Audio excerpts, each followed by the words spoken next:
Hello साथियों, नमस्कार। Polytechnic पाठशाला यूट्यूब चैनल पर आप सभी का स्वागत है। आज इलेक्ट्रिकल मशीन फर्स्ट में इक्विवेलेंट रेजिस्टेंस के बारे में बताएंगे कि ट्रांसफार्मर में जो इक्विवेलेंट रेजिस्टेंस होता है उसका कैलकुलेशन कैसे करेंगे। आपको पता है कि ट्रांसफार्मर के प्राइमरी साइड और सेकेंडरी साइड में क्या होता है, रेजिस्टेंस होता है।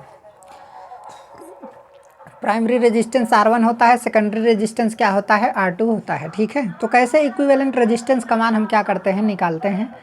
तो यहाँ पर एक मेथड होता है, उसी मेथड के अनुसार जो है हम इक्विवेलेंट रेजिस्टेंस के मान को क्या करते हैं, निकालते हैं। ठीक है, तो मेथड क्या है, जैसे इक्विवेलेंट रेजिस्टेंस का मान अगर हमें निकालना है ना, तो इस कंडीशन में हम क्या करते हैं कि सेकेंडरी के रेजिस्टेंस को या तो प्राइमरी साइड शिफ्ट करते हैं और शिफ्ट करके क्या करते हैं, कैलकुलेशन करते हैं, या फिर प्राइमरी के रेजिस्टेंस को सेकेंडरी साइड शिफ्ट करके हम लोग क्या करते हैं, कैलकुलेशन करते हैं। ठीक है, तो अब इस कंडीशन में क्या होगा, तो देखिए ऐसा करने से क्या होता है, शिफ्ट करने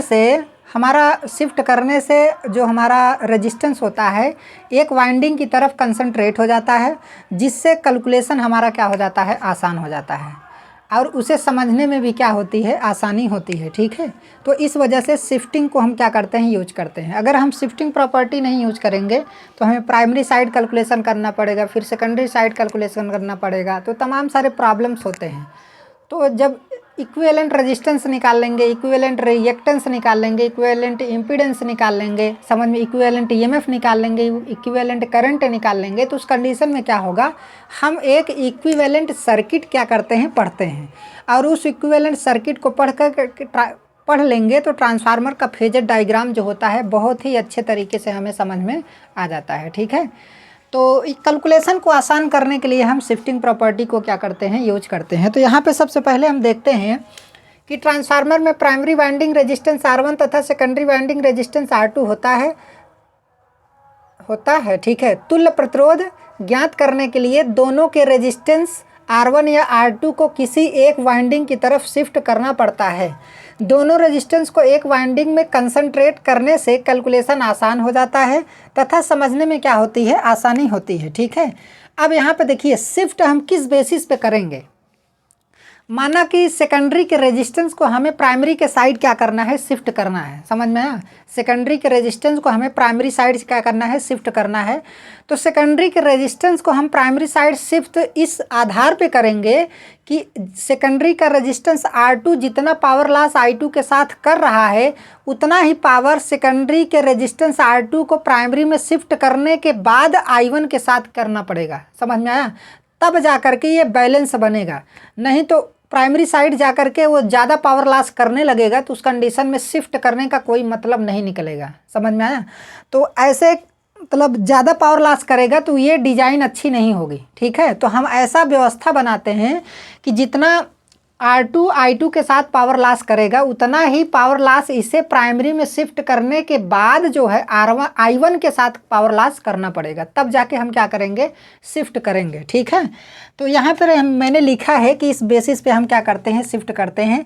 माना सेकेंडरी के रेजिस्टेंस R2 को हम प्राइमरी वाइंडिंग में इस आधार पे शिफ्ट करेंगे कि R2 जितना पावर लॉस I2 के साथ करता है उतना ही पावर लॉस R2 को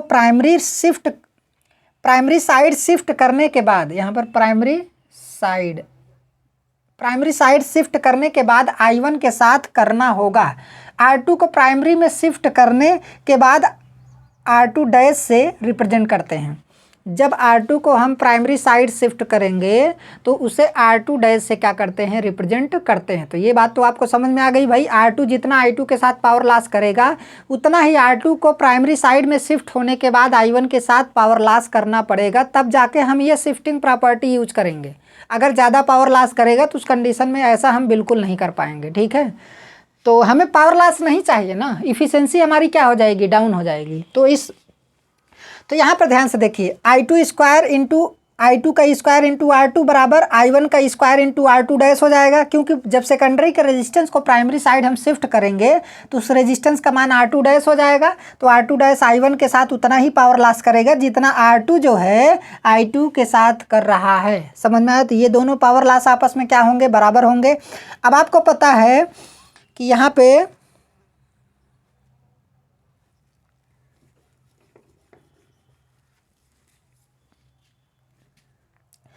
तो यहाँ पे देखिए R2 डैश बराबर क्या हो जाएगा, अगर यहाँ से R2 डैश का मान निकालेंगे तो I2 का स्क्वायर बटे I1 का स्क्वायर हो जाएगा, दिखाई दे रहा है आपको, इंटू R2 हो जाएगा क्योंकि I1 नीचे चला आएगा। अब यहाँ पे 1 बटे I1 बटे I2 कर देंगे, ठीक है, I1 बटे क्या कर देंगे, I2 कर देंगे। तो इस कंडीशन में आपको पता है transformation ratio I1 by I2 को हम क्या लिख सकते हैं, के स्क्वायर लिख सकते हैं, समझ में आया। I1 बाई I2 को के लिख सकते हैं, उसका स्क्वायर हो जाएगा, तो 1 अपान के स्क्वायर इंटू R2 हो जाएगा। तो R2 बाई क्या हो गया, के स्क्वायर हो गया, समझ में आया। तो यहाँ पर हमारा ये जो R2 बाई के स्क्वायर है, ये तो R2 डैश का मान है ना, तो यहाँ पे R2 डैश का मान हमारा आ गया, R2 डैश बराबर R2 बाई के स्क्वायर आ गया।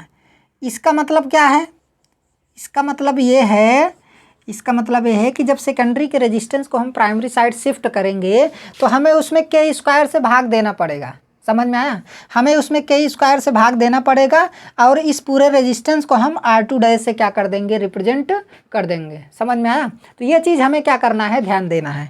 अब यहीं पर एक चीज़ मैं और आपको बता दे रहा हूँ, इसी प्रकार यदि हम रेजिस्टेंस को प्राइमरी साइड शिफ्ट करते हैं, रेजिस्टेंस नहीं रिएक्टेंस को, भाई रिएक्टेंस आपको पता है यक्स होता है, रिएक्टेंस हमारा क्या होता है, यक्स होता है, ठीक है। तो इसी प्रकार अगर हम रिएक्टेंस को प्राइमरी साइड शिफ्ट कर रहे हैं तो उसमें भी क्या करना पड़ेगा, के स्क्वायर से भाग देना पड़ेगा, समझ में आया। इसी प्रकार अगर इम्पीडेंस को हम प्राइमरी साइड शिफ्ट करेंगे, सेकेंडरी के इम्पीडेंस को प्राइमरी साइड शिफ्ट करेंगे तो उसमें भी के स्क्वायर से हमें क्या करना पड़ेगा, भाग देना पड़ेगा, समझ में आया। तो इस तरीके से आप क्या कर सकते हैं, समझ सकते हैं। तो यहाँ पर अभी हम फिलहाल किसके लिए बता रहे हैं, रेजिस्टेंस के लिए बता रहे हैं। तो यहाँ पर ये हमारा जो फार्मूला निकल के आया, जब R2 रेजिस्टेंस को प्राइमरी साइड शिफ्ट करते हैं तो उसमें R2 में जो है के स्क्वायर का हम क्या देते हैं, भाग देते हैं। अब ध्यान से देखिए, अभी तो हमने सेकेंडरी को प्राइमरी साइड क्या किया है, शिफ्ट किया है। यहाँ पर आपका V2 मिलेगा, देखिए यहाँ पे R2 था, यहाँ पे क्या था, R1 था। अब R2 को हमने क्या कर दिया, R2 को हमने शिफ्ट कर दिया। तो जब शिफ्ट कर दिया तो यहाँ पर देखिए अब प्राइमरी साइड में दो रेजिस्टेंस हो जाएंगे, एक तो आपका R1 हो गया और एक आपका क्या हो जाएगा, R2 डैश हो गया। भाई जब सेकेंडरी को हम प्राइमरी साइड शिफ्ट करेंगे तो R2 डैश मतलब इसमें क्या, R2 में हम के स्क्वायर का क्या कर देंगे, भाग दे देंगे। तो इसी को हम R2 डैश के नाम से क्या करते हैं, जान रहे हैं, समझ में आया। तो ये क्या हो गया, अब प्राइमरी में कुल रेजिस्टेंस कितना हो गया, देखिए दो रेजिस्टेंस सीरीज में हो गए कि नहीं। जब दो रेजिस्टेंस सीरीज में हो गए तो इन दोनों को हम क्या कर देंगे, ऐड कर देंगे, R1 प्लस R2 डैश। तो इसी को R01 के नाम से जानते हैं। और R01 क्या है, इक्विवेलेंट रेजिस्टेंस है, इक्विवेलेंट रेजिस्टेंस। R0 हमारा क्या है, इक्विवेलेंट रेजिस्टेंस है। तो यहाँ पे आपको पता है R1 प्लस R2 डैश हो गया। अब R1 का मान तो आपको, R1 तो वैसे ही रहेगा, प्लस R2 डैश का मान कितना हो जाएगा, R2 बाई के स्क्वायर हो जाएगा। तो ये हमारा इक्विवेलेंट रेजिस्टेंस का मान आ गया। तो इस चीज़ को आपको क्या करना है, ध्यान में रखना है। तो R01 बराबर आपका क्या हो गया, R01 बराबर R1 प्लस आपका R2 बाई के स्क्वायर, ठीक है। तो ये फार्मूला आपको हमेशा क्या करना है, याद रखना है। तो रेजिस्टेंस के केस में आपका ये हो जाएगा, हालांकि वहाँ पे दिख नहीं रहा है तो उसको छोड़ दीजिए, वो तो यहीं पे आप लिख चुके हैं तो उसको कोई दिक्कत की बात नहीं है। तो एक बार आप इसे स्क्रीनशॉट ले सकते हैं, यहाँ से स्क्रीनशॉट इसको ले लीजिए, ठीक है। फिर उसके बाद इसके आगे का टॉपिक हम क्या करते हैं, समझाते हैं। अब जैसे मान लीजिए अभी तो आपने एक फार्मूला पढ़ लिया,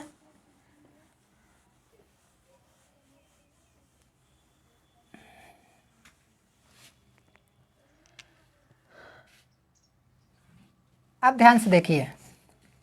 तो फार्मूला आपने पढ़ा, तो पढ़ने के बाद आपका फार्मूला कितना आया भाई, R0 का मान आपका आ गया यहाँ पे R01 बराबर R1 प्लस R2 बाई के स्क्वायर आ गया, ठीक है। ये हमारा क्या हो गया, फार्मूला हो गया। अब उसके बाद यदि हम प्राइमरी के रेजिस्टेंस को सेकेंडरी साइड क्या करते हैं, शिफ्ट करते हैं, तो हमारा कौन सा सर्किट बनेगा, यदि यहाँ पे पॉइंट करके, यदि primary resistance R1, primary R1 को SD में शिफ्ट करें, समझ में आया। तो जब SD साइड में हम शिफ्ट करेंगे तो देखिए जब सेकेंडरी को प्राइमरी साइड हम शिफ्ट कर रहे हैं तो उस कंडीशन में क्या होगा, या फिर वैसे ही कोई दिक्कत की बात नहीं है। तो जब शिफ्ट करेंगे तो होगा क्या भाई, जितना R1 जो हमारा है, जो R1 है जितना I1 के साथ पावर लॉस कर रहा है उतना ही R1 को सेकेंडरी साइड में शिफ्ट करने के बाद I2 के साथ पावर लॉस करना पड़ेगा। समझ में आया, शिफ्ट करने के बाद। तो अब यहाँ पे क्या होगा, इसका मतलब क्या है, इस नियम के अनुसार जो है तो I1² इंटू क्या हो गया R1 बराबर क्या हो जाएगा, R1 को जब सेकेंडरी साइड शिफ्ट करेंगे तो उसे किससे रिप्रेजेंट करेंगे, I2 का स्क्वायर इंटू R1 डैश हो जाएगा। क्या हो जाएगा, R1 डैश हो जाएगा। तो अब यहाँ पे क्या होगा, कैलकुलेशन कर लीजिए, हमें R1 डैश का मान निकालना है। तो R1 डैश बराबर आपका क्या हो जाएगा, मैं एक दो बार कैलकुलेशन कर ले रहा हूँ, बार बार हम ये कैलकुलेशन नहीं करेंगे, ठीक है। वो रेजिस्टेंस पर हम बता रहे हैं, उसके बाद रिएक्टेंस के लिए बस वैसे ही लिखते चले जाएंगे। बाकी आप इसके बेसिस पे आप क्या कर सकते हैं, समझ सकते हैं। R1 डैश बराबर आपका क्या हो जाएगा, यहाँ पे I1/I2 का होल स्क्वायर हो जाएगा इंटू क्या हो जाएगा R1। अब आप सोचिए कि I1/I2 को हम K लिख सकते हैं कि नहीं, तो K का स्क्वायर इंटू क्या हो जाएगा R1। तो R1 डैश बराबर इतना हो जाएगा, R1 डैश बराबर K² इंटू R1। अब आपको तो समझ में आ गया होगा, सिंपल सी बात है कि जब प्राइमरी के रेजिस्टेंस को हम सेकेंडरी साइड शिफ्ट करेंगे तो उस कंडीशन में हमें प्राइमरी के रेजिस्टेंस में K² का गुणा करना पड़ेगा। समझ में आया, और K² का R1 में गुणा कर देंगे तो उसी रेजिस्टेंस, इस पूरे रेजिस्टेंस को हम R1 डैश से क्या करते हैं, रिप्रेजेंट करते हैं जब सेकेंडरी साइड हम क्या करेंगे, शिफ्ट करेंगे। इतना तो समझ में आ गया होगा। अब ध्यान से देखिए, अब हम आपको पता है, इसको स्क्रीनशॉट ले लीजिए या फिर आप इसे लिख सकते हैं, ठीक है। इसे हम मिटा दे रहे हैं, अब इसे रहने दीजिए, अब इसको हम यहाँ से क्या कर दे रहे हैं, मिटा दे रहे हैं, ठीक है।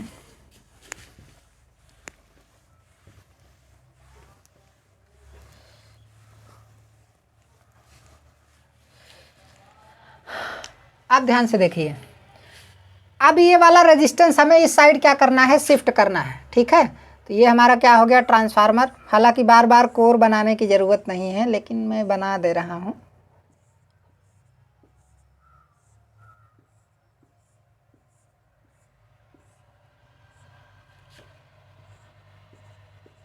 अब ध्यान से देखिए, यहाँ पर दो रेजिस्टेंस आ गए। एक तो आपका क्या हो गया, एक आपका R2 पहले से था, अब एक आ गया R1 डैश आ गया कि नहीं भाई। प्राइमरी को हम सेकेंडरी साइड शिफ्ट करेंगे तो क्या हो जाएगा, अभी तो ये तो अभी इसको हम इस साइड अगर हम शिफ्ट कर दें तो ये R1 डैश हो जाएगा ना, और R1 डैश का मान अभी आपने निकाला है कि K² इंटू क्या हो जाएगा, R1 हो जाएगा। तो जब यहाँ पे हमने शिफ्ट कर दिया तो R1 डैश का मान यहाँ पे कितना आ जाएगा, R1 डैश बराबर आपका K² इंटू R1 हो जाएगा। तो यहाँ पे अगर देखा जाए तो इस साइड जो है दो रेजिस्टेंस हो गए, तो दो रेजिस्टेंस मतलब इसी को सेकेंडरी साइड है, तो इसलिए R02 जोड़ेंगे, R02 बोलेंगे। तो R02 बराबर हो जाएगा R2 प्लस R1 डैश। समझ में आया। तो अब यहाँ पे कैलकुलेशन करने के बाद R2 प्लस आपका क्या हो जाएगा, K² इंटू क्या हो जाएगा, R1 हो जाएगा। समझ में आया, K² इंटू क्या हो जाएगा, R1 हो जाएगा। और इसी को हम इक्विवेलेंट रेजिस्टेंस बोलते हैं, इक्विवेलेंट रेजिस्टेंस बोलते हैं। समझ में आया। तो अब ध्यान से देखिए, अब यहाँ पे ये जो हमारा R01 बराबर क्या होता है, R02 होता है। जितनी वैल्यू R01 की आएगी उतनी ही वैल्यू R02 की भी आएगी। समझ में आया, जितनी वैल्यू R01 की आएगी उतनी ही वैल्यू किसकी आएगी, R02 की आएगी, ठीक है। तो इतना आप लोग क्या करना है, आपको ध्यान में रखना है। तो ये चीज़ तो हो गया, रेजिस्टेंस के बारे में आप अच्छे तरीके से क्या कर गए, समझ गए, ठीक है। तो अब ध्यान से देखिए, अब इसे हम क्या कर दे रहे हैं, मिटा दे रहे हैं। अब रिएक्टेंस के बारे में देखते हैं, किसके बारे में देखते हैं, रिएक्टेंस के बारे में देखते हैं। अब जब रिएक्टेंस के बारे में देखेंगे तो देखते हैं कैसे उसका कैलकुलेशन होता है।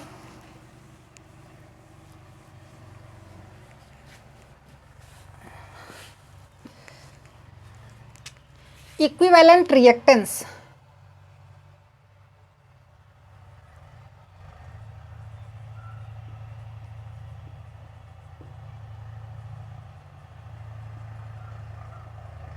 इक्विवेलेंट रिएक्टेंस, ठीक है। अगर इक्विवेलेंट रिएक्टेंस की मैं बात करूं तो इस कंडीशन में क्या होगा, आपको पता है कि सिंपल सी बात है कि प्राइमरी और सेकेंडरी में भी रिएक्टेंस होता है। ये हमारा प्राइमरी है और ये हमारा क्या है, सेकेंडरी है। सिंपल सी बात है, ये हमारा X2 है और ये हमारा क्या है आपका, देखिए हम ट्रांसफार्मर का कोर नहीं बना रहे हैं क्योंकि बहुत ज़्यादा बड़ा हो जाएगा, तो उससे कोई मतलब नहीं है, देखने में थोड़ा अच्छा लगता है, बाकी तो कुछ नहीं है। ये हमारा क्या हो गया,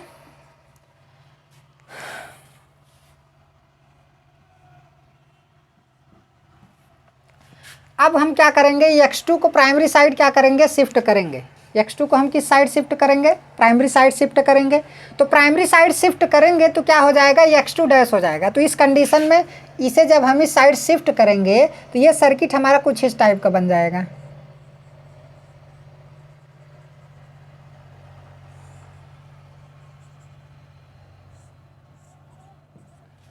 ठीक है, तो ये हमारा क्या हो गया, एक तो हमारा ये हमारा x1 हो गया, अब ये हमारा क्या हो गया, x2 डैश हो गया। अब x2 डैश बराबर देखिए, जब x2 को हम प्राइमरी साइड शिफ्ट करेंगे तो जैसे रेजिस्टेंस को शिफ्ट किए थे ना, जितने वैल्यू वहाँ पर आई थी उतना यहाँ पे भी आएगा। तो यहाँ पर x2 डैश का मान कितना हो जाएगा, तो x2 डैश का मान जो है, x2 डैश बराबर हो जाएगा x2/k² हो जाएगा। समझ में आया। रिएक्टेंस के केस में, रेजिस्टेंस के केस में और इम्पीडेंस के केस में जब सेकेंडरी के पैरामीटर को हम प्राइमरी साइड शिफ्ट करेंगे तो हमें k² से क्या करना पड़ेगा, भाग देना पड़ेगा।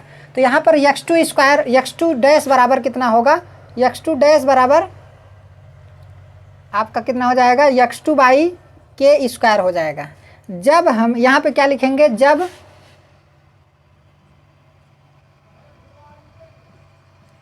x2 को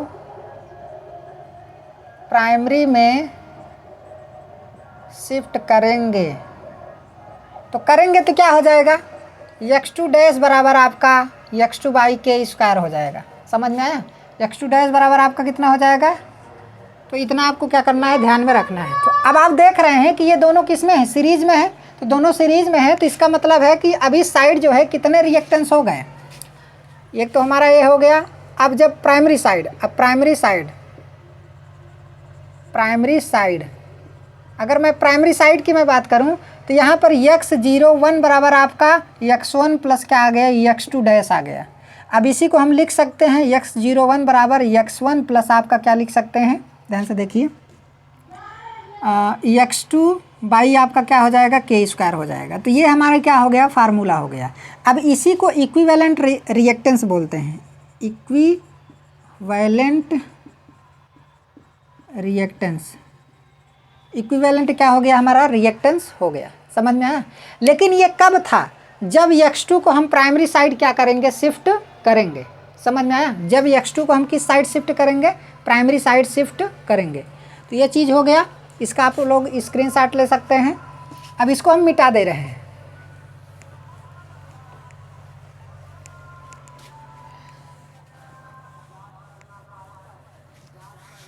अब हम क्या करेंगे, x1 को सेकेंडरी साइड शिफ्ट करेंगे। x1 को SD साइड शिफ्ट करने पर, तो जब शिफ्ट करेंगे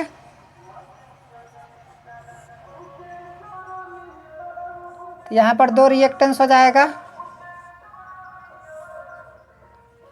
तो यहाँ पर एक तो आपका x2 पहले से था, अब यह इसको शिफ्ट करेंगे तो इसे किससे रिप्रेजेंट करेंगे, x1 डैश से। तो जब प्राइमरी के रेजिस्टेंस को आपने शिफ्ट किया था सेकेंडरी साइड में तो k² से आपने क्या किया था, गुणा किया था। तो उसी प्रकार यहाँ पे भी x1 बराबर क्या होगा, x1 डैश बराबर आपका k² इंटू क्या हो जाएगा, x1 हो जाएगा। तो इस चीज़ को आप लोग ध्यान रखिएगा, ठीक है। क्योंकि जिस प्रकार रेजिस्टेंस को हमने प्राइमरी साइड से सेकेंडरी साइड शिफ्ट किया था तो वहाँ पर k² से गुणा किया था, उसी प्रकार रिएक्टेंस के केस में भी जब प्राइमरी के रिएक्टेंस को सेकेंडरी साइड शिफ्ट करेंगे तो हम k² से क्या करेंगे, गुणा करेंगे, ठीक है। तो यहाँ पे क्या हो जाएगा आपका, अब ध्यान से देखिए, यहाँ पर सेकेंडरी साइड में SD साइड में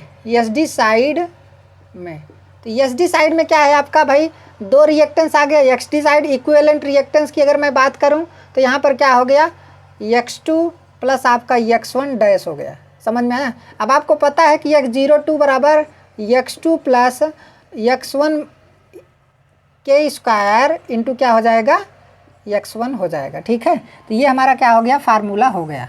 अब आपको पता है कि x01 बराबर आपने क्या किया था, x01 बराबर x1 प्लस आपका x2 डैश था। x01 बराबर आपका x1 प्लस x2 क्या था, k स्क्वायर था कि नहीं। तो ये तो हमारा x2 हो गया और ये हमारा क्या हो गया x02 हो गया और ये हमारा क्या हो गया x01 हो गया। अगर रेजिस्टेंस की मैं बात करूं तो रेजिस्टेंस के लिए आप निकाले थे कि R01 बराबर आपका R1 प्लस R2 का डैश, इसी को बराबर लिखे थे आप R1 प्लस R2 बाई के स्क्वायर। अगर R02 की मैं बात करूं तो R2 प्लस R1 डैश बराबर R2 प्लस R01 इंटू के स्क्वायर। R1 इंटू क्या हो जाएगा, के स्क्वायर हो जाएगा। ठीक है, तो ये आपका दोनों फार्मूला निकल आया। क्या हो गया, दोनों फार्मूला निकल आया। अब ध्यान से देखिए, अगर आप इम्पीडेंस निकालना चाहते हैं, क्या निकालना चाहते हैं, इम्पीडेंस निकालना चाहते हैं, अभी तो फिलहाल इसको आप क्या करिए, कैलकुलेट कर लीजिए अच्छे तरीके से। इतना समझ लीजिए कि इधर x1 और x01 इतना आया था। ठीक है, अब ध्यान से देखिए, अगर अब इसके बेसिस पर इक्विवेलेंट सर्किट अगर बनाया जाए तो कैसे बनेगा। ठीक है, अब यहाँ पे ध्यान से देखिए, इसको अब मिटा दे रहे हैं, इसको हम क्या कर दे रहे हैं, मिटा दे रहे हैं। ठीक है,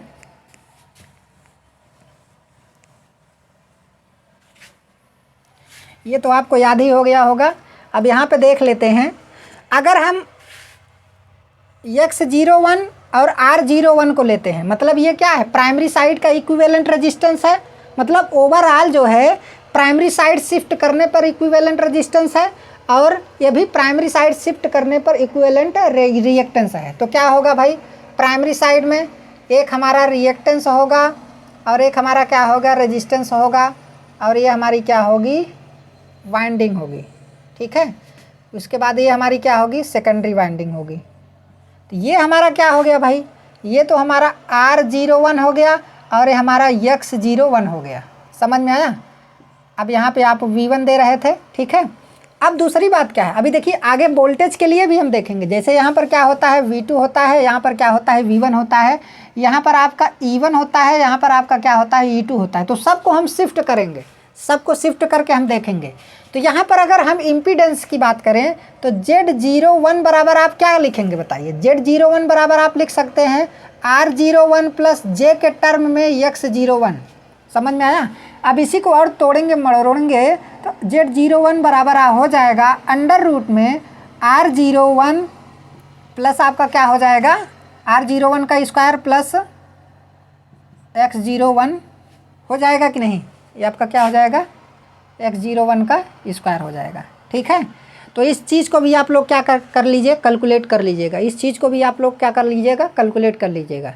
अभी तो हमने रेजिस्टेंस निकाला, रिएक्टेंस निकाला, अब फिर यहाँ पे हमने क्या निकाल दिया, इम्पीडेंस भी निकाल दिया। ठीक है, तो अब इम्पीडेंस जब हमने निकाल दिया तो चलो ठीक है, कोई बात नहीं।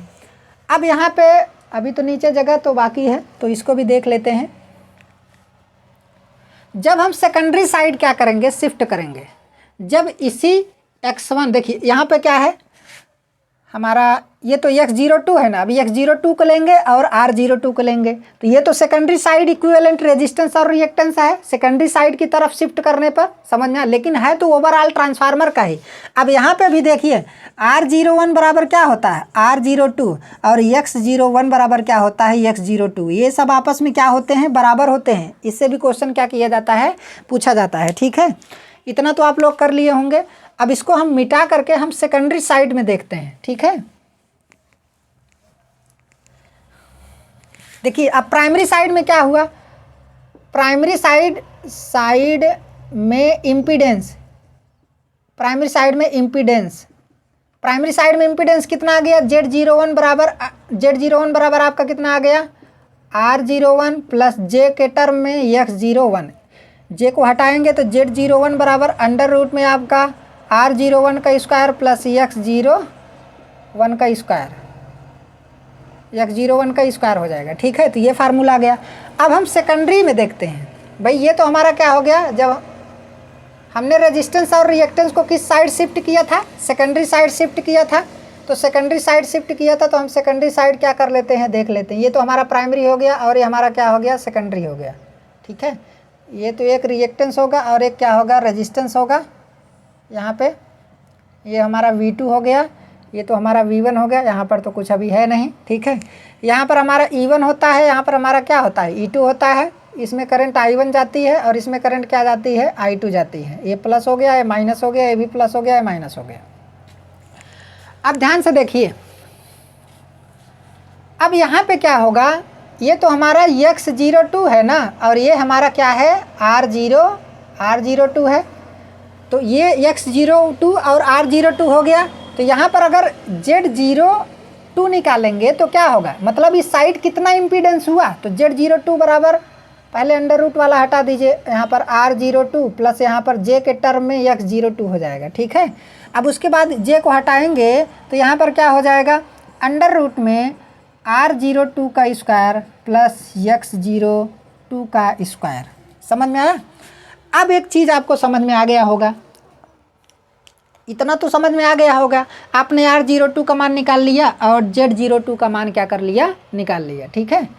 तो इतनी बातें आपको क्या हो गई, समझ में आ गई हैं, ठीक है। तो आज का क्लास यहीं तक, धन्यवाद।